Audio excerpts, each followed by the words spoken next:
ही strategy जर तुम्हाला माहीत नसेल ना, तुमची ग्रोथ कधीच नाही होऊ शकणार. कारण मोठमोठाले क्रिएटर माहिती का या स्ट्रॅटेजीचा यूज करून एवढे मोठे झाले आहेत. कोणतेही मोठाले क्रिएटर काय करतात, ते एक सेपरेट अकाउंट असतं त्यांचं फक्त रील्स स्क्रोल करण्यासाठी, वेगवेगळे एंटरटेनिंग व्हिडिओज बघण्यासाठी, आणि दुसरं सेपरेट अकाउंट असतं त्यांचं ते ज्याच्यावरती ते व्हिडिओ टाकतात त्यावरती फक्त त्याच टॉपिकचे व्हिडिओ ते बघतात जे ते क्रिएट करतायत. तर तुम्हालासुद्धा तेच करायला पाहिजे.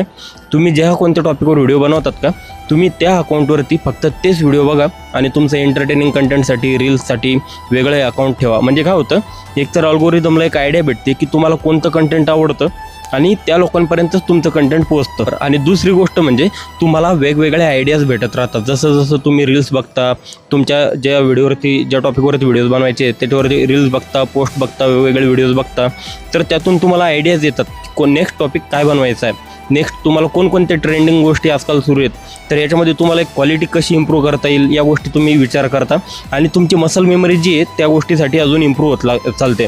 तर याचा तुम्हाला कंटेंटमध्ये खूप जास्त फायदा होतो. तर तुम्हाला काय वाटतं मला कमेंटमध्ये सांगा. आणि पूर्ण कसं यूज करायचं जर तुम्हाला माहिती पाहिजे असेल तर काहीतरी एक हाय कमेंट करा, मी तुम्हाला लगेच PDF पाठवून देतो. बाय.